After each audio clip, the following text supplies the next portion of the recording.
கருணை மழையிலே நனைந்திருக்கக்கூடிய எமது அன்பான பக்த பெருமக்களே, இன்றைய தினம் ஆங்கில புத்தாண்டு. இந்த ஆங்கில புத்தாண்டை கடந்த ஒரு 25 ஆண்டுகளுக்கு மேலாக அடியேன் மிக ஆர்ப்பாட்டமாக ஆடம்பரமாக கொண்டாடிய ஒரு புத்தாண்டு. பெரிய பெரிய இடங்கள்லையும் பெரிய பெரிய ஸ்டார் ஹோட்டல்களையும் கொண்டாடி தீர்த்து எல்லாத்தையும் தீர்த்து கடைசியில் பகவான் இந்த இடத்துல கொண்டு நம்மளை அமர வச்சிருக்காரு. அப்போது இந்த ஆங்கில புத்தாண்டு நமக்கான புத்தாண்டா அப்படின்னா நிச்சயமாக கிடையாது. இந்த ஆங்கில புத்தாண்டு திணிக்கப்பட்ட ஒரு புத்தாண்டு, கட்டாயப்படுத்தி திணிக்கப்பட்ட ஒரு புத்தாண்டு. இந்த ஆங்கில புத்தாண்டுல ஏதாவது விஞ்ஞானம் இருக்கு, பூகோளம் இருக்கு, வரலாறு இருக்கான்னா ஒண்ணுமே கிடையாது. அப்போ எது நிஜமான புத்தாண்டு அப்படின்னா நம்முடைய இந்திய பாரம்பரிய புத்தாண்டு. ஏன்? சரியாக பூமி சூரியனை சுற்றுது, எல்லாம் தெரியும்ல. பூமி நிச்சயமாக சுற்றுவட்ட பாதையில தான் சுத்துது, ஆனா ஒரு ரவுண்டா சுத்தல, நீள்வட்ட பாதையில சுத்துது. எப்படி சுத்துது? பூமி சூரியனை நீள்வட்ட பாதையில் சுத்துகிறது. இந்த பூமி சூரியன்ல இருந்து அப்படியே நீள்வட்ட பாதையில போய் தான் சூரியன்ல இருந்து ரொம்ப தொலைவில் போச்சுலதான் நமக்கு குளிர் அதிகமா இருக்கு. நமக்கு இந்த மார்கழி மாசம், தை மாசம் நமக்கு குளிர் அதிகமா இருக்கு. இந்த நீள்வட்ட பாதையில போன சூரியன் 365 நாட்கள் தாண்டி மீண்டும் தொடங்கிய இடத்தில் சூரியனிடத்தில் அருகிலே வருகிற மாதம் தான் சித்திரை மாதம். அதனாலதான் உஷ்ணம் ஜாஸ்தி. நீ பாரு, இதெல்லாம் யோசித்து பாரு. எந்த விஞ்ஞானமும் இல்லாத காலத்திலே நம்முடைய முன்னோர்கள் இதையெல்லாம் எப்படி கண்டுபிடிச்சானே தெரியாது. முதல் நாள் சூரியன் தொடங்கியது எங்கேயோ அங்கேயே 365வது நாள் மீண்டும் அந்த தொடங்கிய இடத்திலிருந்து தொடங்குவதுதான் புத்தாண்டு. ஆனா அங்க என்ன நடக்குது? சூரியன் எப்போ கக்கூஸ்ல போய் உட்கார்ந்துருப்பானோ, பூமி எங்க போய் உட்கார்ந்துருப்போம், அப்போ தொடங்குறான் புத்தாண்டு.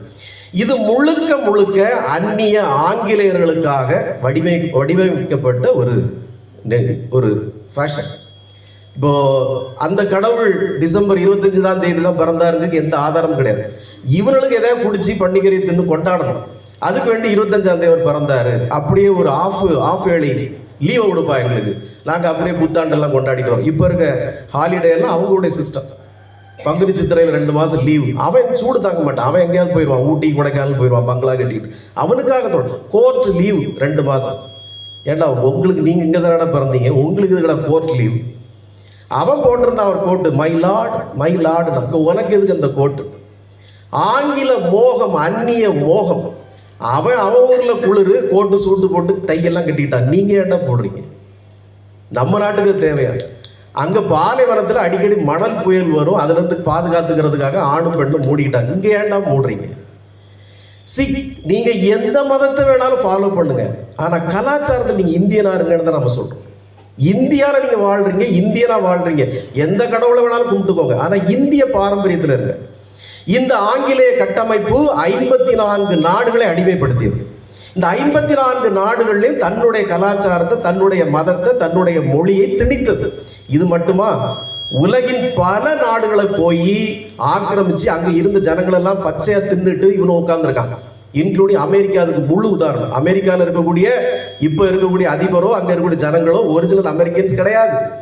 அங்க இருந்தவங்க பூர்வகுடி இந்தியர்கள், அவங்கள செவ்விந்தியர்கள் சொல்லுவாங்க. அந்த முடியெல்லாம் ஜட பின்னி போட்டிருப்பாங்க, ஒரு 2 சிறகு கோழி சிறகு தலையில வச்சிருப்பாங்க. அவங்க தான் ஒரிஜினல் பாரம்பரியமான ஜனங்கள். இப்ப அவங்க இருக்காங்களா? தின்னுட்டாங்க. ஆனா அந்த பாரத தேசத்திலையும் அதுதான் நடந்தது. ஆனா நம்முடைய இந்த மாதிரி மகான்களுடைய ஆசீர்வாதத்தை நம்ம தப்பிச்சிட்டோம். ஒரு 400-500 ஆண்டுகள் இஸ்லாமியர்களுடைய ஆட்சி, அவங்களுடைய கலாச்சாரத்தை, அவங்களுடைய சம்பிரதாயத்தெல்லாம் திணிச்சாங்க. அடுத்த ஒரு 250 ஆண்டு 300 ஆண்டு ஆங்கிலேயனுடைய ஆட்சி, அவன் தன்னுடைய இதெல்லாம் திணிச்சாங்க. இப்ப உலகம் முழுக்க ஒரு ஆட்சி அதிகாரத்திற்காக இந்த வழக்கத்தை நாம ஃபாலோ பண்ணிட்டு இருக்கோம். அப்ப நாம ஏன் இந்த யோகி ராம் சுரத்மா நாம பிரச்சார குடியில இவ்வளவு செலவு பண்ணி ஊரெல்லாம் சொல்றேன், பைத்தியகார பயவன், புழைக்க தெரியாத பயலெல்லாம் இருக்கான், ஏன் பூரா எல்லாத்தையும் கொடுத்துக்கிட்டே இருக்கான், வாங்க தெரிய மாட்டேங்குது பயலுக்கு அப்படின்னு உலகெல்லாம் பேசுது. நாம ஏன் கொடுத்து எல்லாரையும் வாங்கன்னு சொல்றோம் அப்படின்னா, ஒரு சின்ன உதாரணம். 2 நாளைக்கு முன்னாடி ரயில்ல ஓடுற ரயில்ல 4 இளைஞர்கள், தமிழகத்தை சேர்ந்த 17 வயதேயான இளைஞர்கள், ஒரு வட இந்திய தொழிலாளி பாவம் போல உட்கார்ந்துருக்கான், வெட்டி கொல்றான். தேவையில்லை, வெட்டி கொல்றான். 30 இடத்துல வெட்டு.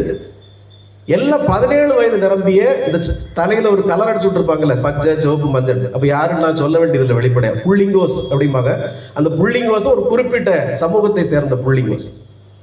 இந்த பாரத தேசம் எதை நோக்கி நகர்கிறது? சுதந்திரத்திற்கு பிறகு இடஒதுக்கீடு சரி கொடுங்க, எவ்வளவு வருஷத்துக்கு கொடுத்துக்கிட்டே இருப்பீங்க? அதோட விளைவு தான் இது. நீங்க இடஒதுக்கீடு கொடுத்தோட எல்லாம் படிச்சுட்டானா? இடஒதுக்கீடு கொடுத்தா எல்லாம் படிச்சு வேலைக்கு போயிட்டானா? யார் போனா? எல்லாம் அருவாளை தூக்கிக்கிட்டு கஞ்சாவை குடிச்சுக்கிட்டு ஹோட்டல்ல வெட்டுறது, ரயில்ல வெட்டுறது, பஸ்ல வெட்டுறது. எங்க போய் நிக்குது தமிழகம்? கேவலம் ஆளக்கூடிய ஆட்சியாளர்கள் ஓட்டுக்காக, அந்த குறிப்பிட்ட சமூகத்தின் ஓட்டுக்காக கண்களை மூடிட்டு இருக்கு. நாசமா போறவனுங்க. நீ இந்த தலைமுறையில போயிருவ, உன் பேரன் பேத்திகளெல்லாம் ரோட்ல எவனா வெட்டி தாங்க கொள்ளுவான். இந்த தேசத்தை, தமிழகத்தை மதுவுக்கு அடிமையாக்கி, கஞ்சாவுக்கு அடிமையாக்கி, ஒரு மினிஸ்டர் பேசுறான், தமிழகத்துல கஞ்சா எங்கேயுமே வளர்க்கலையே. அன்னைக்கு தான் புடுங்குறான் அவர் ஆஸ்பத்திரியில, சென்னையில ஒரு பெரிய ஆஸ்பத்திரியில கஞ்சா செடியை புடுங்குறான் வளர்த்தது. எங்க போயிட்டு இருக்குது தமிழகம்? சுடுகாடு. மானங்கட்ட மத்திய அரசு அதை கண்டுகிறதே இல்லை. எக்கேடு கெட்டு போங்கன்னு அவங்கள விட்டாச்சு. அப்போ இத்தகைய குழந்தைகளை, பெற்றவர்களை முதல்ல தண்டிக்கணும். இத்தகைய புள்ளிங்கோசை பெத்து போட்டு அவன் ஊர் ஊரா போய் கண்டவரை வெற்றவனை பிடிச்சி, தாயின் தகப்பனை பிடிச்சி ஒரு கையையோ ஒரு காலையோ வெட்டி விட்டுட்டு அவன் இப்படியே திரிவான் கொஞ்ச நாளைக்கு. அப்புறம் அதை பார்க்கிறவன் பெத்தா நல்ல பிள்ளையா பிறகு இல்லை பழக்கூடாதுன்னு நினைப்பான். இந்த அரசாங்கத்தில் இருக்க சட்டங்களை, ஓட்டை மிகுந்த 1948 எழுதப்பட்ட ஓட்டை போட்ட சட்டத்தை வச்சுக்கிட்டு இன்னும் எவ்வளவு நாளைக்கு இந்த மாதிரி பெற்றோர்களை, அந்த இளைஞன் வட இந்தியாவில இருந்து எத்தனை குடும்பம் அவனுக்கு இருக்கு, கொண்டாட்டி பிள்ளைங்க தாய் தகப்பை சம்பாதிக்கிறதுக்காக இங்க வந்தாட்டா. ஏன்னா நீங்க எங்கே சம்பாதிக்க போகலையா? நீங்க சம்பாதிக்க போகலையா? பாம்பேல இட்லி கடை போட்டிருக்குது யாரு? டெல்லியில இட்லி கடை போட்டு, வடக்கடை டீ கடை போட்டிருக்குது யாரு? நாயரும் நாடாரும் தான் போட்டிருக்கான். ஏன்னா நீங்க ஒரு இடம் பிழைக்க போகலையா? அப்ப அவன் என்னடா பிழைக்க வர, உங்களுக்கு என்னடா பிரச்சனை? இந்த சமூகம் சீர்கெட்டு போகிறது. அப்ப இந்த யோகி ராம் சுரத்குமார் நாம பிரச்சாரம் கூடி இந்த சமூக அவலங்களிலிருந்து நம்மை, நம்முடைய குடும்பங்களை காத்து கொள்வதற்காக இளைஞர்களையும் இளைஞர்களையும் இங்க வர வச்சு நாம் புத்திமதி சொல்லிடுறோம். இப்படிப்பட்ட சமூக சூழல் இருந்து நாம எப்படி நம்மளை தற்காத்துக் கொள்வது? ஆங்கில ஆதிக்கம் இருக்கட்டும், ஆனா நம்முடைய கலாச்சாரம், பாரம்பரியம் நமக்கு எவ்வளவு முக்கியம். ஒரு மதத்துக்காரங்களுக்கு பெற எப்போ வருதுன்னு சொல்ல தெரியாது. பெற எப்போ வருது தேடிக்கிட்டு இருப்பான். அங்கே வந்துட்டு இங்கே வந்துட்டு உடனே அவர் அறிவிப்பார், இங்கே வந்துட்டு இப்போ நான் பார்த்துட்டேன், நாளைக்கு கொண்டாடுங்க அப்படின்ட்டு. நம்முடைய கலாச்சாரம் அப்படிப்பட்டதா? அடுத்த 5000 ஆண்டுகளுக்கு எப்போ சுனாமி வரும், எப்போ அமாவாசை வரும், எப்போ பௌர்ணமி வரும், எப்போ கடல்ல அது வரும், எப்போ எரிமலை வரும், அவ்வளவு இருக்கு நம்முடைய பஞ்சாங்கத்தில். அடுத்த 5000 ஆண்டுகளுக்கு மட்டுமா இருக்கு, 5 கோடி ஆண்டுகளுக்கு நம்முடைய பஞ்சாங்கத்துல எல்லாமே குறிப்பிடப்பட்டிருக்கு. என்னைக்கு அமாவாசை, என்னைக்கு பௌர்ணமி, என்னைக்கு சுனாமி, எல்லாமே இருக்கு. நாம எப்படிப்பட்ட பாரம்பரியத்தில் வந்தவங்க? கேவலம் மதம் மாறி மதம் மாறி மதம் மாறி பாரத தேசத்திற்கு எதிராக, தமிழ் இனத்திற்கு எதிராக, இந்திய இனத்திற்கு எதிராக மாறி திரியும் இந்த அவலத்தை நாம சரியான முறையில் கையாளாவிட்டால் மீண்டும் நம்முடைய குழந்தைகளுக்கும் இதே நிலை. நம்முடைய பிள்ளைங்க நாளைக்கு ட்ரெயின்ல போச்சலையோ, பஸ்ல போச்சலையோ, நீங்க எங்க இருப்பீங்க? அது சென்னையில படிக்க வச்சிருப்பீங்க, பாம்பேல படிக்க வச்சிருப்பீங்க, டெல்லி. அவன் வெட்டுவான். இந்த வட இந்திய இளைஞன் என்ன செய்தான்? அவன் பாட்டுக்கு அந்த கதவு பக்கத்துல பாம்போல உட்கார்ந்துருக்கான். முதல்ல அவன்கிட்ட அருவாயை காட்டி வெட்டுவேன் குத்துவேன் வெட்டுவேன் குத்துவேன்னு ஒரு பாட்டை போட்டு டான்ஸ் ஆடி ரீல்ஸ் போடுறானுங்க. அடுத்த கணவருக்கு போத யார் என்ன செய்யல, மாங்கு மாங்குன்னு வெட்டுறானுங்க. வெட்டி அதையே எடுத்து ரீல்ஸ் போடுறான். இப்போ சமீபத்தில் ஃபேஸ்புக்கில் அந்த பர்டிகுலர் இனம் அவ்வளவு இளைஞர்கள் இப்படி தான் போடுறாங்க. எல்லா பொம்பளை பிள்ளைகளும் ஆம்பளை பிள்ளை வெட்டுவேன் குத்துவேன் வெட்டுவேன் குத்துவேன் பாட்டு பாடி ரீல்ஸ் போடுது. உங்களுக்கு என்னடா பிரச்சனை? நாங்கள் வெட்ட ஆரம்பிச்சவா நீங்கள் இருப்பீங்களா? ஆனால் உங்களை பாதுகாக்கிறதுக்கு சட்டம், உங்கள் பேரை சொன்னாலே எங்களை பிடிச்சி உள்ள போட்டுருவாங்க. அப்படி ஒரு சட்டம் உங்களுக்கு. இந்த சமூக அவலங்களுக்கு எதிராக நாம் விழித்து கொள்ளாவிட்டால் இந்த அரசாங்கம் இன்னும் தூங்கிக் கொண்டே தான் இருக்கும். கஞ்சா, மது, அத்தனை அவலங்களும் தமிழகத்திலே தலைவிரித்து ஆடுகிறது. நாம் ஆன்மீகத்தை நம்முடைய குழந்தைகளுக்கும் சந்ததிகளுக்கும் விதைக்காவிட்டால் நம்முடைய குழந்தைகளுக்கும் இதே கதி வரும். இந்த புத்தாண்டு நமக்கான புத்தாண்டு அல்ல. ஆனாலும் ஏன் இதை நாம் கொண்டாடுகிறோம்னா, நமக்கு ஒரு சைக்காலஜின்னு ஒன்று இருக்கு. என்ன சைக்காலஜி இருக்கு? என்ன சைக்காலஜி இருக்கு? நிறைய கோட்ஸ் போடுறாங்களே, இதில் அந்த கோட்ஸ் எல்லாம் போடுறாங்கல்ல. இன்றைய தினம் உனக்கு அப்படி வந்துவிடும், இப்படி அந்துவிடும், எனது அருள் உனக்கு கிடைக்கும். எல்லாம் நிஜமா? வருஷம் பிறந்துகிட்டே தான் இருக்கும். உன்னோட வாழ்க்கை மாறிடுமா? வருஷம் பிறந்துகிட்டே தான் இருக்கும். 2025 வந்தது, 2024 வந்தது, எல்லாரும் நாம் அப்படியே தான் இருக்கிறோம். இனி 2026 வந்திருக்கு, நாளைக்கு 2027 வரும். ஆண்டுகள் மாறுவதால நம்முடைய வாழ்க்கை மாறிவிடுமா என்றால் மாறாது. அது ஒவ்வொரு நாள் 365 நாள் போன மாதிரி, நேற்று டிசம்பர் 31, இன்னைக்கு ஜனவரி 1, அவ்வளோதான். நாளைக்கு ஜனவரி 2. நாம இதே மாட்டில் தான் பால் கறக்கணும், இதே மாட்டுக்கு சாணி தான் அள்ளணும், இதே அடுப்பங்கரையில் தான் போய் சமைக்கணும், இதே துணி தான் துவைக்கணும், இதே வீட்டை தான் பெருக்கணும். நம்முடைய டெய்லி வேலை தான். ஆனாலும் இந்த மனதுக்குள்ளாக நமக்கு ஒரு எண்ணம் இருக்கு. அவன் எல்லாம் ராத்திரி உறங்காம வெடி போடுறானே, ராத்திரி 12 மணிக்கு போய் தலையோட மூடிக்கிட்டு அங்கே போய் உட்காந்துருக்காரு, அவர் வேற அந்த பாவடையை போட்டிருக்கவர் என்னெல்லாமோ சொல்றாரு. இவங்கெல்லாம் கேட்டுக்கிட்டு எல்லாம் புத்தாண்டு செய்தி. நேற்று தான் அவரு அங்க பரமண்டலத்துல என்கிட்ட சொன்னாரு, இந்த புத்தாண்டு உங்களுக்கு அமோகமாக மாறுகிறது அப்படின்னு அவர் சொன்னாரு. நம்மாட்கள் ஒண்ணு அப்படி சொல்றது இல்லையே, நம்மாட்கள் சொன்னா நல்லா இருக்குமே அப்படின்னு இந்த ஜனங்களுக்கு ஒரு எண்ணம் இருக்கு. அப்போ நாமளும் ஒரு புத்தாண்டு செய்தி அறிவிச்சு, உங்கள் வாழ்க்கை வளமாவதாக, இனி உள்ள 365 நாட்கள் உங்களுக்கு முகூர்த்தம் நடப்பதாக, இதை அவர் சொல்வதாக, நான் கேட்டதாக, உங்களிடம் இப்போ சொல்வதாக நம்ம சொல்லிட வேண்டியதான், வேற வழி என்ன?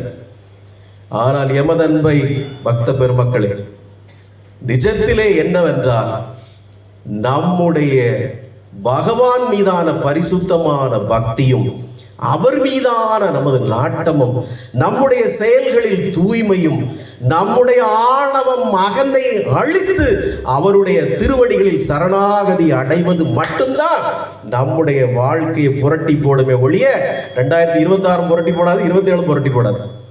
நம்முடைய எண்ணமும் செயல்களும் மாறணும். நாம பகவானிடத்திலே நம்முடைய அகந்தையை, ஆணவத்தை, நான் என்கிற திமிரை ஒழித்து அவருடைய திருவடிகளிலே சரணாகதி அடைந்து, பகவானே 2026 வரட்டும் போட்டும், ஆனா நீங்க என் கூட இருக்கீங்களா? உங்களுடைய ஆசீர்வாதம் எனக்கு நிரம்பி இருக்கா? உங்களுடைய அருளாசி எனக்கு இருக்கா? அது போதும் பகவானே, அது வரும் போகும் கழுத என்ற ஒரு சிந்தனை மட்டும்தான் நீங்க அவருடைய திருவடிகளில் வைக்கக்கூடிய நம்பிக்கையும், அவருடைய நாமத்தின் மீதான நம்பிக்கை மட்டும்தான் உங்களை புரட்டி போடும், இந்த சமூகத்தை புரட்டி போடும். அது இல்லாத வரையில், நீங்க நாளையும் நட்சத்திரையும் கோளையும் நம்பிக்கிட்டு இருக்கிற வரைக்கும் எதையும் உங்களுடைய வாழ்க்கை புரட்டி போடாது. இதைத்தான் இந்த யோகி ராம் சுரத்குமார் நாம பிரச்சார குடில் உங்களுக்கு புத்தாண்டு செய்தியாக சொல்கிறது. இந்த புத்தாண்டில் இருந்தாவது உங்களுக்குள் நிரம்பி இருக்கிற ஆணவம், அகந்தை, நான் என்கிற திமிர், இது எல்லாத்தையும் தூக்கி வெளியே போட்டுக்கிட்டு அவருடைய திருவடிகளில் வந்து, இறைவா நான் புழுவிலும் கீழானவன், நான் நாயிலும் இழிவானவன், இறைவா நீ என்னோ அகிலாண்ட கோடி பிரம்மாண்ட நாயகர், என்னை உனது திருவடிகளில் வைத்து பாதுகாத்தறையா, உன்னுடைய நிழலில் நான் வாழ்ந்து விட்டு போகிறேன், உன்னுடைய திருவடி நிழலில் நான் வாழ்ந்து விட்டு போகிறேன் என்கிற ஒரு சரணாகதி மட்டும்தான் உங்களை காக்குமே ஒழிய வேற எதுவும் உங்களை காக்காது. 2026 எத்தனை ஆண்டுகள் ஆனாலும் நம்முடைய வாழ்க்கை எப்படித்தான். அப்ப இந்த புத்தாண்டிலே நீங்கள் எடுக்க வேண்டிய சபதம், நான் இந்த 1ஆம் தேதி முதல், ஏதோ குருஜி கை நீட்டு தந்துட்டாரு, என்ன கை நீட்டு தராரு, ஏதோ பரிசு தராரு, இதனால் என்னுடைய வாழ்க்கை மாறும் நிச்சயமாக நினைக்காதீர்கள். ஆனால் இது தரப்போவை எல்லாம் பகவான் தருவது. நான் நினைச்சு கூட பார்க்கல இந்த பாக்ஸ் நேற்று வரும். நேற்று ராத்திரி 9 மணி வரைக்கும் நான் நினைக்கல. 9 மணிக்கு பிறகு பெட்டர் ஆஃப் டாக்டர் ரின்சி அதை கொண்டு வராங்க. ராத்திரி 9-10 மணி வரைக்கும் இந்த தம்பி உட்கார்ந்து எல்லா வேலைகளையும் பார்க்கிறாங்க. அப்ப நாம நினைக்காததெல்லாம் பகவான் அருள்கிறார். இந்த பகவானுடைய அருளை, அவருடைய சித்தத்தை புரிந்து கொண்டால் மட்டுமே உங்களுக்கு வரக்கூடிய பிறந்திருக்கிற ஆண்டு எல்லா சங்கல்பங்களையும் நல்குமே ஒழிய வேற 2026 அந்த அவன் ரிஷபராசிக்கு அப்படி சொன்னா, இந்த கடகராசிக்கு இப்படி சொன்னா, எனக்கும் வருஷந்தோறும் சொல்லிட்டாங்க. நான் எதுக்கு அந்த ரிஷபராசி ஸ்டேட்டஸ் வைக்கிறேன்னு தெரியுமா? வருஷா வருஷம் எனக்கு இதுதான் சொல்றாங்க. இந்த வருஷம் உங்களை ஆட்டைக்கவும் முடியாது, அசைக்கவும் முடியாது. நீங்க அங்க போறீங்க, இங்க போறீங்க, இப்படி சொல்லி தாண்டா அந்த இடம் போச்சு. ரிஷப ராசி உங்களுக்கு தூக்குது அப்படிமா, தூக்கிட்டு அது ஒரே தூக்கா தூக்கிட்டு போயிடுச்சு. இது பொதுவான ராசி பலன், புரிஞ்சுக்கணும். ரிஷபம்ங்கிறது ஒரு ராசி, அது பொதுவான ராசி பலன். அந்த ரிஷபத்துக்குள்ள நீங்க யாரு, மிருகஸ்ரீஷமா வேறையா, உங்க கட்டமைப்பு எப்படி இருக்கு, உங்க ஜாதக அமைப்பு எப்படி இருக்குங்கிறத தனியா தான் பார்க்கணும். ரிஷபம் எல்லாம் தூக்கிறாது, கடகம் எல்லாம் தூக்கிறாது. அது எந்தெந்த ஜாதக அடிப்படையில் எந்தெந்த கட்டம் எப்படி இருக்குங்கிறத பார்க்கணும். எமது அன்பான பக்த பெருமக்களே, இந்த நல்ல நாளிலே நாம் ஏன் இந்த ஆங்கில புத்தாண்டை கொண்டாடுகிறோம் என்கிறத நீங்க கேட்கணும்ல. சாமி, இப்ப இந்த ஆங்கில புத்தாண்டுக்கு எதிராகவே நீங்க பேசிட்டு இருக்கீங்க. நேற்று வரைக்கும் அம்பி மாதிரி இருந்தீங்க, இன்னைக்கு வேற அந்நிய ரொமோ மாதிரி மாறிக்கிறீங்க. இது ஏன்னு எங்களுக்கு புரியல. நேற்றெல்லாம் பார்த்தா அந்த அக்ரஹாரத்து அம்பி மாதிரியே இருந்தீங்க கொஞ்ச நாளா. இன்னைக்கு திடீர்னு பார்த்தா ரெமோ மாதிரி டிஷர்ட்லாம் போட்டு மாறி நிற்கிறீங்க. இது என்ன இந்த விந்தை அப்படின்னா, ஆங்கிலேய புத்தாண்டு வேணும், அதனால ஆங்கிலேயில் ஒரு பாதியாவது ஆங்கிலேயர் மாதிரி நின்று மெசேஜ் சொன்னாதான் நம்மளுக்கு புரியும். இப்பெல்லாம் பாஸ்டர்கள்லாம் கோட்டு சூட்டு டையெல்லாம் போட்டு தான் எல்லாம் பண்ணுறாங்க. ஒருத்தன் சொல்கிறான் நாங்கள் ஜெட்டில் போய் தான் பண்ணுவோன்றான். அவன் அப்புறம் ஜெட்லேயே கொண்டு போயிட்டாங்க. அப்புறம் இந்த மாதிரி நிறைய லேட்டஸ்ட் டெக்னாலஜி வரதுனா நாமளும் சரி எதுக்கு பழைய காலத்து அம்பி மாதிரி இருந்தால் ஜனங்க கேட்க மாட்டாங்க போல மெசேஜ்களை. ஒரு ரெமோவா மாறி சொல்லி பார்ப்போம். ரெமோவாவும் கேட்கலன்னா அப்புறம் அந்நியனா மாறிட வேண்டியதான், அப்படி மாறிட வேண்டியதான்.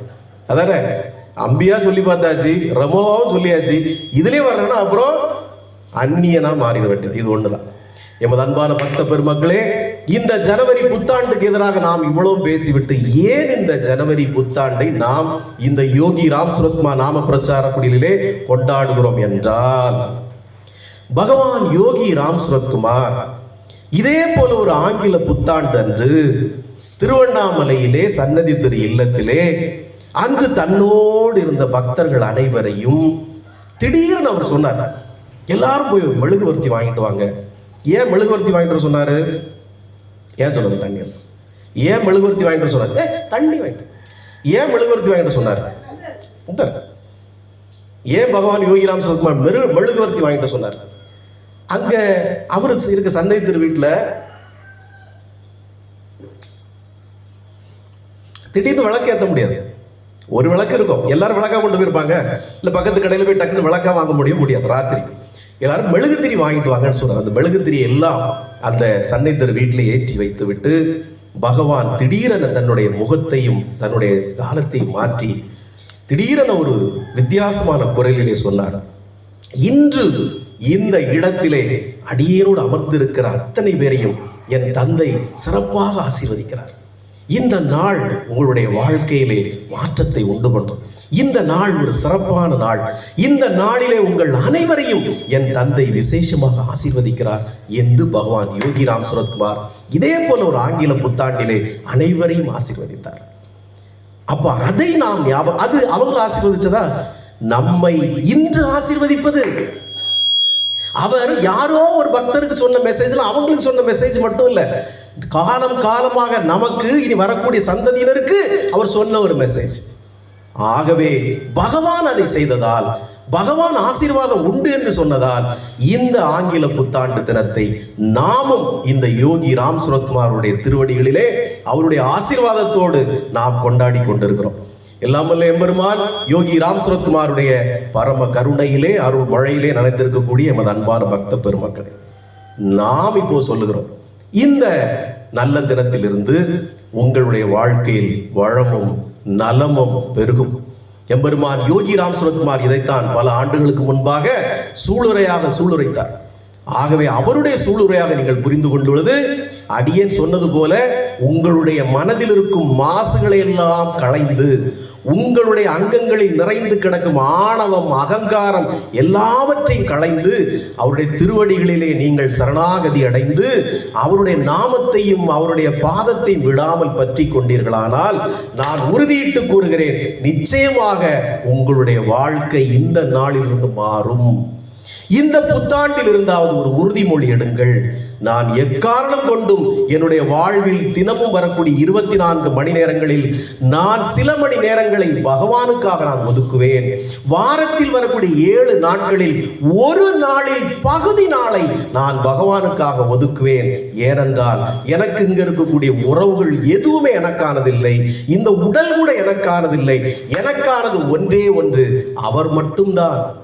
என்னுடைய டெய்லி நான் விடக்கூடிய மூச்சிலிருந்து, நான் சாப்பிடக்கூடிய சாப்பாட்டிலிருந்து, நான் நடக்கக்கூடிய நடையிலிருந்து எல்லாவற்றையும் ஆசீர்வதிக்கிறவர் அவர். எனக்குள்ளிருந்து என்னை நடத்துகிறவர் அவர். இவர்கள் யாருமே இல்லை, சுற்றமோ உறவோ யாருமே இல்லை. அவர்தான் நம்மை இயக்குகிறார், அவர்தான் நம்மை நடத்துகிறார். எனவே நாளில் அவர் எனக்கு அருள் இருக்கக்கூடிய நாளில் வாரத்தில் சில மணி நேரங்களை நான் பகவானுக்காக நிச்சயம் ஒதுக்குவேன் என்கிற ஒரு உறுதிமொழியை நீங்கள் எடுத்துக்கொண்டீர்களானால் நான் சொல்றேன், இது ஆங்கில புத்தாண்டோ எந்த புத்தாண்டோ, இந்த நாள் முதல் உங்கள் வாழ்க்கையில் வளம் கொள்ளும். இந்த நாள் முதல் உங்கள் வாழ்க்கை ஜொலிக்கும். இந்த நாள் முதல் உங்கள் வீடுகளிலே முடங்கி கிடக்கிற தடங்கல்கள் எல்லாம் விலகும். பாவ மூட்டைகளுடைய சுமைகள் எல்லாம் குறையும். இது ஒன்றுதான் இந்த புத்தாண்டின் செய்தியாக நீங்கள் எடுத்துக்கொள்ள வேண்டும். இந்த ஆங்கில புத்தாண்டிலிருந்து நீங்கள் இந்த தகவலை உங்களுக்குள்ளே மனதிற்குள்ளே நிறுத்தி இதை நீங்கள் கடைபிடிக்க ஆரம்பித்து விட்டால் உங்களை எதிரி இல்லை, யார் நினைச்சாலும் உங்களை வீழ்த்தவே முடியாது. நீங்கள் பகவானுடைய அருளாசியை ஒரு முறை பெற்றுவிட்டீர்களானால், அவருடைய இதயத்திலே நீங்கள் இடம் பிடித்து விட்டீர்களானால் 7 தலைமுறைக்கும் உங்களையோ உங்கள் சந்ததிகளையோ வீழ்த்தவே முடியாது. அப்படிதான் உலகத்துல பல குடும்பங்கள் வாழ்ந்துட்டு இருக்கு. நீங்களாம் நினைப்பீங்க, அவன் எப்படா இப்படி நல்லா இருக்கான். இதெல்லாம் எப்பிறப்பிலோ செய்த புண்ணியம், எப்பிறப்பிலோ கோயில்ல வாஸ்த புண்ணியம். இன்றைக்கு அந்த குடும்பங்கள் கோடி கோடியாக கொள்ளையடித்தாலும் இன்று ஜொலித்து இருக்குது. ஆனா இன்னைக்கு செய்யற பாவத்துக்கு அடுத்து வரும், அது இருக்கட்டும். நீங்களும் உங்களை மாற்றிக்கொள்ளாவிட்டால் அப்புறம் எந்த புத்தாண்டு வந்தோம் ஒரு பிரயோஜனம். இந்த புத்தாண்டு முதல் நீங்கள் எடுத்துக்கொள்ள வேண்டிய உறுதிமொழி, பகவான் தான் எனக்கு முதல், அதுக்கு பிறகுதான் என்னுடைய கூட இருக்கிறவங்க குடும்பம் எல்லாம், அதுக்கு பிறகு 2வது தான் அப்படிங்கிற ஒரு உறுதிமொழி எடுத்துக்கொள்ளுங்கள். இந்த 2026 உங்கள் வாழ்க்கையில் மறுமலர்ச்சியை கொண்டு வரும். நாம ஏங்க இதெல்லாம் கொடுத்து உங்களை இது பண்றோம்னா, நாம எதையும் பெற்றுக்கிறது இல்லை, கொடுக்க தான் செய்யறோம். ஏன்னா நீங்கள் அப்படியாவது இந்த தகவலை அறிந்து பகவானை பற்றி கொண்டு அவருடைய திருவடிகளை விடாமல் பற்றி கொண்டீர்களானால் உங்களுடைய வாழ்க்கை ஏற்றம் பெறும். என் கண்ணு முன்னால் நம்ம முன்னாடி இருக்கிறவங்க யாருக்கும் ஒரு அநீதி வந்துடக்கூடாது. இப்படி அந்த குடும்பம் எப்படி கதறும், அந்த குடும்பம் எப்படி கதறி இருக்கும். அப்ப இப்படி ஒரு நிகழ்வுகள் நம்முடைய குடும்பத்திலோ நம்முடைய சொந்த பந்தங்களிலோ சுற்றுவட்டாரத்தில் வந்து விடக்கூடாது. நாம நம்முடைய பிள்ளைகளை பகவானுடைய கருணையோடு அவருடைய குடையின் நிழலாக நாம் வைத்துக் கொண்டால் நம்முடைய குடும்பம் திருக்குடும்பம் பாதுகாக்கப்படும், நம்முடைய திரு இல்லம் பாதுகாப்பாக இருக்கும். அதற்காகத்தான் நான் இவ்வளவு போராடுறேனே ஒழிய வேற எதுக்காகவும், இதைத்தான் பகவான் உணர்த்துறாரே ஒழிய வேற இது ஒண்ணு. இப்ப இன்னைக்கு கை நீட்டம் உண்டு, பரிசு உண்டுன்னு நான் நேற்று சொல்லியிருந்தா இன்னைக்கு கூட கொஞ்சம் ஆட்கள் வந்திருக்கும். நான் மறைமுகமாக தான் சொன்னேன், வந்தா உங்களுக்கு லாபம், வராட்டா எனக்கு லாபம்னே. ஆனாலும் சில பேர் வந்திருக்கீங்க. இதை நம்ம சொல்லியிருந்தோம்னா இன்னும் வேற வந்திருப்பாங்க. ஆனா அது நமக்கு முக்கியம் இல்லை. நீங்கள் இது நிலையற்றது. இப்போ இந்த பாக்ஸ்ல இருக்கிறத தின்னா நாளை காலையில் வெளியே போயிடும். இல்லை நாம கொடுக்குற ஒரு கை நீட்டங்கிறது பெரிய விஷயமே இல்லை. ஆனா அந்த கை நீட்டத்திற்கு ஒரு மகத்துவம் இருக்கிறது. நான் ஏற்கனவே சொல்லியிருக்கோம், நாம நேற்று வந்த வெளியூர்ல இருந்து வந்த பக்தர் குடும்பங்களுக்கு நேற்றே நாம கை நீட்டம் கொடுத்துட்டோம். நேற்றே கை நீட்டம் கொடுத்தோம். அவங்க அந்த கை நீட்டத்துல வாழ்றவங்க தான் அவங்க. அது பெருமையோடு சொல்றோம். அவர் இந்த நான் கொடுக்குற அந்த சின்ன தொகை கை நீட்டமாக பெற்று இன்று பல கோடிகளுக்கு அதிபதியாக இருப்பது அவர். இந்த கை நீட்டத்தினுடைய மகத்துவத்தை நான் மீண்டும் இங்க இருக்க பக்தர் பலருக்கு தெரியும். ஒரு கதையை சொல்லி நான் முடித்துக் கொள்கிறேன். ஒரு நாள் ஒரு பழைய சிவன் கோயிலுக்கு நான் தொடர்ந்து செல்வது வழக்கம். அந்த ஊரிலே ரொம்ப தொலைவில் இருக்கக்கூடிய ஒரு ஆலயம். அந்த ஆலயத்திலே எனக்கு தெரிந்த ஒரு தம்பி, அவர் நல்லா இருந்தவர். அப்புறம் வேலை இல்லாம, வேலை எதுவும் இல்லாம, வருமானம் இல்லாம தன்னுடைய 2 குழந்தைகளோடு மிகவும் சிரமப்பட்டு இருந்தார். அவர் எனக்கு அறிமுகமானவர். ஒரு நாள் அந்த கோயில்ல போய் நான் சாமி கும்பிட போச்சுல, இவர் அந்த மூலஸ்தானத்துல நிக்கிறார். அந்த சிவபெருமான் முன்னாடி அவர் நிக்கிறார். என்னோட என்ன பார்த்தோன்னே, சாமி எப்போ வந்தீங்கண்ணா? இப்போ நான் இப்பதான் வந்தேன், உங்கள்கிட்ட பேசணும் சாமி. நான் இப்பதான் வந்திருக்கேன், நீ வர்றதுக்கு ரொம்ப நேரம் ஆகும், நீ கிளம்பி போ, நீ சாமி கும்பிட்டாச்சுல, நீ கிளம்பி போ அப்படின்னு. அவர் போயிட்டார். நான் எல்லா சாமியெல்லாம் கும்பிட்டுக்கிட்டு எல்லாம் முடிச்சுட்டு எடுத்துட்டு நான் வெளியே பிரகாரத்துக்கு வரப்போ பார்க்குறேன், அந்த தம்பி அங்கேயே உட்கார்ந்துருக்காரு ஒரு தூண்ல. என்ன நீ போகலையா அப்படின்னு. இல்லை சாமி உங்கள்கிட்ட போய் பேசணும் அப்படின்னா. என்னன்னு? இல்லை சார் எனக்கு இன்னைக்கு பிறந்த நாள் அப்படின்னா. ரொம்ப சந்தோஷம். அடியனுக்கு எப்பவுமே அப்போ ஒரு பழக்கம் உண்டு. எவ்வளவு பணம் அன்னைக்கு அவன் பாக்கெட்ல இருந்தாலும் கோயில்கள் இருக்கக்கூடிய ஐயர்களுக்கு வாரி இறைச்சிடும். அது 100 இருக்கலாம், 200 இருக்கலாம், 300 இருக்கலாம், 400 இருக்கலாம். திருப்பதிக்கு போவேன், அப்போ போனாலும் அப்படித்தான். 100 ரூபா கட்டு, புது கட்டு எடுத்துட்டு போவேன். அங்க தலையில ஜடாரி வைக்கிறவன்ல இருந்து தீர்த்தம் எல்லாருக்கும் 100 ரூபா இப்படி இப்படி இப்படி இப்படி எல்லாரும் கொடுத்துக்கிட்டே இருப்பேன். எந்த கோயிலுக்கு போனாலும் அந்த ஐயர்களுக்கு ஐயங்கார்களுக்கு வாரி கொடுக்கறது என்னுடைய வழக்கம். ஏன், எதற்காக வாரி கொடுக்குறோம்? நாம தவற விட்ட அந்த பெரிய பொக்கிஷத்தை, ஆலயங்களை அவங்க தான் பாதுகாத்துட்டு இருக்காங்க. அந்த கூட்டம் மட்டும் இல்லைன்னா அந்த ஆலயங்கள்லாம் இல்லை. அதனால தான் அந்த கூட்டத்தை ஒழிக்கிறதுக்கு இந்த அரசாங்கமே போராடிட்டு, இவங்களை எப்படா ஒழிக்கலாம் அப்படின்னு போராடிட்டு இருக்கு. இவங்களை மட்டும் ஒழிச்சுட்டா கண்டவனே கொண்டு ஐயர் புரோகிதர்னுங்க மந்திரவாதுக்கு போட்டுட்டா கோயில் சீக்கிரம் நாசமா போயிடும். இவனுங்கெல்லாம் அப்புறம் சர்ச்சுக்கு போக ஆரம்பிச்சிருவான், இல்லை பள்ளிவாசலுக்கு போக ஆரம்பிச்சிருவான். இதை நம்ம எப்படா செய்யறது அப்படின்னு கஜினி முகமது செய்த வேலையை தான் இவங்க செய்துட்டு இருக்காங்க. அதுக்கு ஒரு டிபார்ட்மெண்ட் வச்சு செய்துட்டு இருக்கான். வேற ஒன்றும் இல்லை. அவன் படையோட வந்து செய்தான், கோயிலை இடிச்சான். இவனுக்கு ஒரு டிபார்ட்மெண்ட், ஒரு துறையை வச்சு அந்த வேலையை சிறப்பாக செய்துட்டு இருக்கான். எப்படா இதெல்லாம் இடிஞ்சு விழும் கீழே, ஐயர்கள்லாம் போயிட்டான்னா முடிஞ்சு போயிரும் கதைன்னு நினைச்சிட்டு இருக்கான். அப்போ அந்த கோயிலை நடத்துகிற, வாழ வைக்கிற புரோகிதர்களை வாழ வைக்க வேண்டிய நம்ம கடமை. அரசாங்கம் ஒழுங்கா சம்பளம் கொடுக்குதா அவங்களுக்கு? அரசாங்கம் சம்பளம் கொடுக்குதா அவங்களுக்கு? கிடையாது. அவன் ஏன் ஆனாலும் இன்னைக்கு பிள்ளைங்களை வேதம் படிக்க அனுப்புறான். வேதம் படிக்க போனா எத்தனை ஆண்டுகள் அந்த குழந்தை வீட்டை பிரிஞ்சு அங்கே இருக்கணும் தெரியுமா? உங்களால 4 நாளைக்கு உங்க மகளை பிள்ளைய பிரிஞ்சு இருக்க முடியல. அந்த குழந்தைங்க குருவாசத்துக்கு இந்த பிராயத்துல போனா 19 வயசுல தான் வெளியே வருவாங்க. அது வரைக்கும் தீபாவளிக்கு ஏதோ சின்ன நாட்கள் தான் வீட்டுக்கு அனுப்புவாங்க. பாக்கி உள்ள நாட்கள்லாம் நீங்க உங்க குழந்தைகளை பார்க்கவே முடியாது. அந்த குழந்தைங்க காலையில் 4 மணிக்கு தட்டி எழுப்பி விட்டு தேவாரம் திருவாசகம் எல்லாம் படிக்க வச்சு அந்த குளிர்ல குளிக்க வச்சு இம்சை தான். நீங்க நினைச்சு பார்த்தா அந்த குழந்தைய விடவே முடியாது. ஆனா அவங்க ஏன் விடுறாங்க? 10 பைசா பிரயோஜனம் கிடையாது. ஏன் விடுறாங்க? அதைத்தான் இறைவன் எங்களுக்கு இட்ட கடமை. இந்த பிறவியே எங்களுக்கு அதற்காகத்தான். நாங்கள் துன்பப்பட்டாலும் வறுமையில் மூழ்கினாலும் இறைவன் எங்களை இங்கே அனுப்பியிருப்பது அவருக்கு சேவை செய்வதற்காகத்தான் என்கிற ஒரு எண்ணத்தில் தான் அந்த இனம் இன்னும் தன்னை அழித்து கொண்டு, அரசாங்கம் அழிக்கிறது இல்லை, அவங்க வறுமையிலும் துன்பத்திலும் அழித்து கொண்டு இறைவனுக்கான திருப்பணியை அந்த பிராமண சமூகம் செய்து கொண்டிருக்கிறது. அவங்க எப்படிப்பட்டவங்களா நமக்கு ஒன்றும் பிரச்சனை இல்லை. என்னுடைய தெய்வத்தை அவன் காப்பாத்துக்கிறான். என்னுடைய தெய்வத்தை அவன் வந்து காத்து கொண்டிருக்கிறான். என்னுடைய தெய்வத்திற்கு ஓத வேண்டிய மந்திரங்களை அவன் ஓதி கொண்டிருக்கிறான். என்னுடைய ஆலயத்தை அவன் காத்து கொண்டிருக்கிறான். அவனுக்கு உதவ வேண்டியது நம்முடைய ஒவ்வொருவருடைய கடமை. சர்ச்சில் எவ்வளவு காசை கொண்டு கொட்டுறான்? 10ல் 1 பங்கு 10ல் 1 பங்குன்னு நீங்க யாரோ கொடுக்குறீங்க கோயில்களுக்கு. எங்களுக்கு வாங்க தான் சாமி தெரியும். கொடுக்குற பழக்கம் எங்க குடும்பத்துக்கே கிடையாது சாமி அப்படிங்க நினைக்கக்கூடாது. ஒவ்வொரு ஆலயங்களும் ஒவ்வொரு இதை போன்ற இடங்களும் தலை தோங்க வேண்டும் என்றால் நாம் நம்மால் இயங்க உதவிகளையால் செய்ய வேண்டும். அப்படித்தான் இன்னைக்கு வெளிநாட்டு ஃபண்டு வராத பிறகு கூட ஒவ்வொரு சர்ச்சுகளும் புதுப்பிக்கப்படுகிறது, கட்டப்படுகிறதுனா உள்ளூர் ஃபண்டு எல்லாரும் வாரி வாரி கொடுக்குறாங்க. வாரி வாரி கொடுக்குறாங்க சர்ச்சுக்கு. ஏன்னா நம்ம சர்ச்சு விட்டுறக்கூடாது. காரணம் நமக்கு எங்க அந்த பற்றுதல் இருக்கு. அவன் கோயில் அடிக்க ஒரு கூட்டருக்கு கொண்டு போய் 2000 சிறப்பு தரிசனம், பாலபிஷேகத்துக்கு 5000, அப்புறம் அந்த அதை பார்க்கறதுக்கு ஒரு 7000, இதை கட்டினா 10,000 கட்டினா அவங்களை முன்னு கொண்டு உட்கார வச்சிருவோம். இன்னொரு 5000 ரூபாய் சேர்த்து கட்டினீங்கன்னா முருகருக்கு இடுப்புல இருக்க கோமணத்தை உரிவு உங்களுக்கு தலையில கட்டி விட்டுருவோம். அப்புறம் அவருக்கு போட்டிருக்க மாலையை கொண்டு உங்க குடும்பத்துக்கு போட்டுருவோம். பைத்தியாரம் பேர் அதுக்கு உட்காந்துருக்கான். ஏன்னா நீ 5000 கொடுத்து 10,000 கொடுத்து வெளியில காசுக்கு வழி இல்லாதவன் கியூல பொது தரிசனத்துல நிக்கிறவன நீ காய விட்டுக்கிட்டு 5000 கொடுத்து முருகன் முன்னாடி வந்து அவர் கோமணத்தை தலையில கட்டினா ஒரு ஆசி கிடைச்சிருமா? ஏன்னா நீ பொசுங்கி போயிருவா. அவருக்கு கோமணம் சூட்ல நீ பொசுங்கி போயிருவேன். கிறுக்கு பயில்வளால இருக்கானுவா. அவங்கிட்ட கொண்டு 5000 10,000 கட்டிட்டு முருகன் போய் உட்காரணும் யாரா சொன்னா? நீ அங்க போய் திருச்செந்தூர்ல போய் சுற்றுப்பிரகாரத்துல இருக்கிற ஒரு தூண்ல நீ உட்கார்ந்து இருந்தாலே போதும். முருகனுடைய சங்கல்பம் அங்கெல்லாம் நிரம்பி இருக்குப்பா. அவருடைய சங்கல்பம் நீ ஒரு தூணடியில ஒரு வேப்ப மரத்து மூட்டில இருந்தாலே கிடைக்கும். எதுக்கு நீ அவருக்கு முன்னாடி போய் தான் உட்காரணும் இப்படி ஓடுற? இந்த வீக்னஸ் பயன்படுத்தி நம்ம சம்பாதிக்கிறான். உங்களுடைய இந்த வீக்னஸ், எனக்கு சாமிக்கு முன்னுக்கு போயிருக்கணும், பரிவட்டம் கட்டணும், அவருக்கு மாலை கலத்தி ஏன் கழுத்துல போடணும், ஏன் அவருக்கு மாலை கலத்தி உனக்கு கழுத்துல போடணும், என்ன வந்துட போகுது? இந்த உங்களுடைய மோசமான ஒரு சைக்காலஜி, இந்த நோயை பயன்படுத்தி நம்ம லட்சமா கோடி கோடியா சம்பாதிக்கிறான்.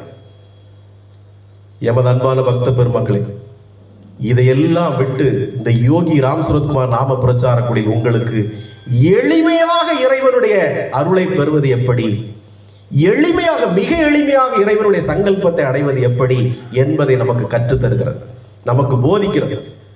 அதற்கு முதல்ல உங்களை ஊக்கப்படுத்துறதுக்காக நாம இதெல்லாம் கொடுக்குறோம். அப்படியாவது வாங்க, அப்படியாவது அதற்காவது வாங்க. நான் உங்களை தயவு செய்து நான் உங்கள்கிட்ட மன்னிப்பு கேட்டு, நான் உங்களை அப்படி கிண்டலோ கேலியோ செய்து பேசல. ஆனா இன்றைக்கு பல ஆசிரமங்கள் நடத்த முடியாம கிடக்கு. ஆனால் நாம இதை எப்படியாவது நடத்திடணும். எல்லா ஜனங்களும் இந்த பாவத்தில் இருந்து, இந்த கஷ்டங்கள்ல இருந்து, துன்பங்கள்ல இருந்து மீண்டு போயிடணும்.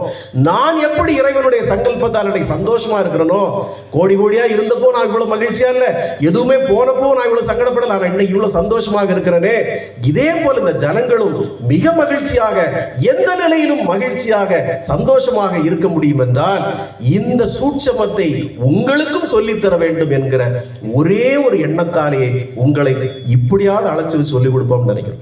ரொம்ப நாளைக்கு நான் சொல்லிட்டு இருக்க மாட்டேன். எனக்கு தொண்டன் ஒன்று இருக்குல்ல, அப்புறம் எனக்கு போல ரிஷி பேசுவான், நானும் அதில் உட்கார்ந்துருவேன், அவன் பேசுவான், அவன் பாடுவான். ஆமா, அதனால இந்த நல்ல நாளிலே இந்த பாவம் ஏழ்மையான ஒரு அடியார்க்கு அடியான் சொல்வதை நீங்கள் கேட்டு அதை உங்கள் நெஞ்சத்திலே நிரப்பி இந்த நாளை மாற்றிக் கொண்டீர்களானால் நான் நிச்சயமாக எழுதி கையெழுத்து போட்டு தரேன். 2027 ஜனவரி 1ஆம் தேதி நீங்கள் ஒரு பென்ஸ் மெர்சிடிஸ்லயோ இல்ல ஒரு ஆடியிலயோ இல்ல ஒரு BMW வந்து இறங்குவது நிச்சயம். இதை நீங்கள் உணராத வரை இந்த 2026 புரட்டி போட்டுறோம் அப்படிங்க நம்புனீங்கன்னா புரட்டி கூடாது. அப்ப அந்த கதைக்கு வந்துருவோம். அப்போ நான் அந்த ஐயர்களுக்கு வாரி நீங்களாம் மறந்துட்டீங்களா? அந்த கதையை மறந்துட்டீங்கல்ல? எனக்கு தெரியும். ஆனா பகவான் இங்க இருந்து எனக்கு காதல சொல்லி நானும் ரொம்ப ஞாபகம் மறந்துக்காரு. ஆனா நவ டேஸ் ரொம்ப ஆச்சரியம் எனக்கு, அந்த கதை எங்க போனாலும் திருப்பி அந்த இடத்துல கொண்டு விட்டுருவார் பகவான் கரெக்டா. அது அவருடைய சித்தம். அப்ப அந்த பையன் அப்படி பிறந்த நாள் சொன்னோடனே எனக்கு எப்பவுமே என்கிட்ட பழக்கம் உண்டு. யாராவது பிறந்த நாள், இல்லை நான் வேலைக்கு போறேன், காலேஜுக்கு புதுசா படிக்க போறேன், இல்லை ஒரு இடத்துக்கு போறேன்னா ஏதாவது ஒரு காசை கையில கொடுத்து ஆசீர்வாதம் பண்றதா ஒரு பழக்கம். அப்போ அந்த பையன் பிறந்த நாள் சொன்ன உடனே இங்க எல்லாம் இப்படி தேடுறேன், எங்கேயுமே காசு இல்லை. இருந்தது போது ஐயர்கிட்ட கொடுத்துட்டேன், எங்கேயுமே காசு இல்லை. அந்த பையன் நிச்சயமா அவன் இருக்கக்கூடிய நிலைமையில இவரை தான் பெருசா தருவாரு அப்படின்னு நினைச்சுதான் அவன் கேட்கறான்னு வச்சுக்கோமே, இப்படி நினைச்சுக்கோமே. ஆனா என்கிட்ட தேடி தேடி அப்பெல்லாம் பர்ஸ் வச்சிருப்பேன், இப்பதான் பர்ஸ் வைக்கிறது இல்லை, பணம் வைக்கிறது இல்லை, பர்ஸ் வச்சிருப்பேன். தேடி பார்க்குறேன், எதுவுமே இல்லை.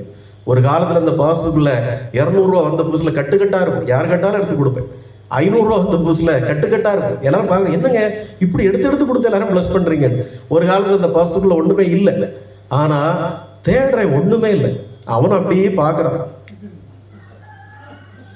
கடைசியா ஒரு மூலையில பகவானை ஏமாத்தல, ஒரு கசங்கி போன மடங்கி போன ஒரு பழைய 20 ரூபாய் தாள், அந்த ரூபாயை எடுத்து அந்த தம்பி கையில கொடுத்தேன்.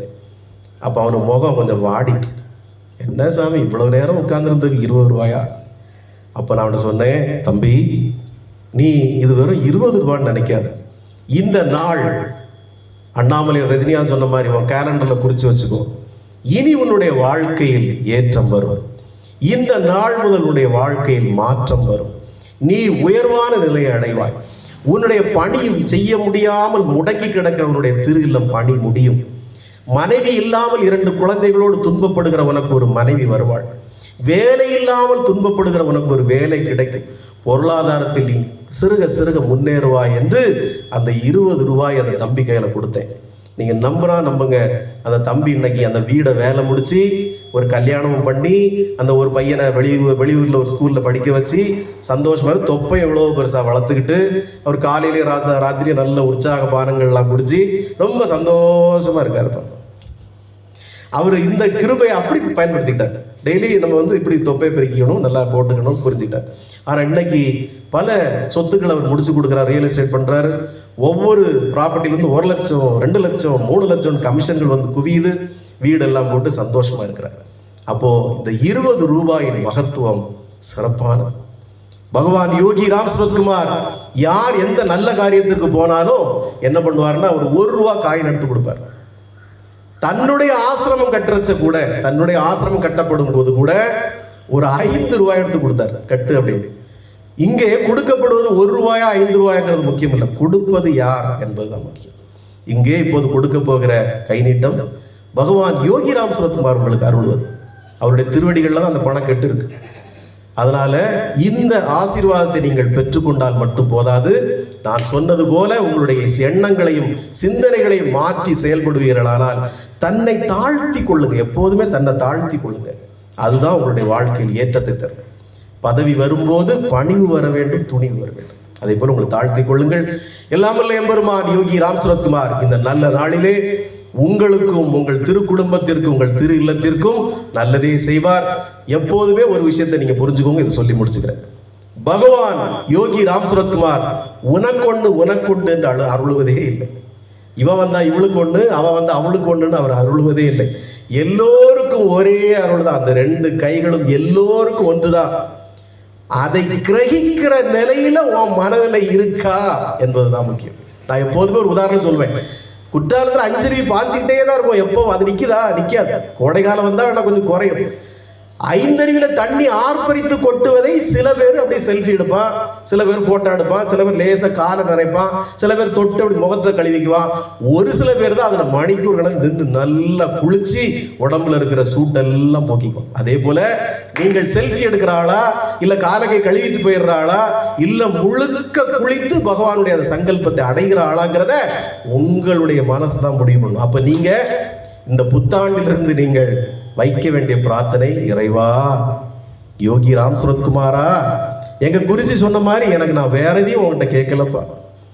இந்த தினமும் சில மணி நேரங்கள் உன்னை நினைப்பதற்கு, வாரத்தில் ஒரு நாள் சனிக்கிழமை நாங்கள் நேரத்தோடு செல்வதற்கு எனக்கு அந்த பாக்கியத்தை தான். உன்னுடைய திருவடிகளுக்கு சேவை செய்கிற அந்த புனித பாக்கியத்தை தான். உன்னுடைய நாமத்தை 3 மணி நேரம் என்னோட குருவோடு இணைந்து பாடுவதற்கு சங்கல்பத்தை தான். இறைவா, நீங்க கேட்டுட்டாலே உன்னுடைய வாழ்க்கையில் மற்ற எல்லாவற்றையும் அவர் மாற்றி விடுவார். ஆனா இங்க வந்துகிட்டு வெளியவே வேற ஒன்று பேசுறது, அப்புறம் அவரு என்னப்பா அப்படின்னு சொல்றது, இதெல்லாம் அவர் கேட்டுட்டு தான் இருப்பார், நானும் கேட்டுட்டு தான் இருப்பேன். நீங்க எத்தனை கிலோமீட்டர் தள்ளி பேசுறதா எனக்கு கேட்டுட்டு தான் இருப்பேன். இதெல்லாம் நமக்கு நல்லதா கெட்டதான்னு தெரியாது. அப்புறம் அஞ்சறிவில் குளிக்கிறதுல மலபாம்பு தலையில் வந்துடும். யோகி ராம் சுரத்குமார், யோகி ராம் சுரத்குமார், யோகி ராம் சுரத்குமார். ஜெய குருராயா. ஓம் அண்ணாமலை வாசாய வித்மகே வைகுண்ட ரூபாய தீமகி தன்னோ யோகி ராம் சுரத்குமார் பிரச்சோதயா.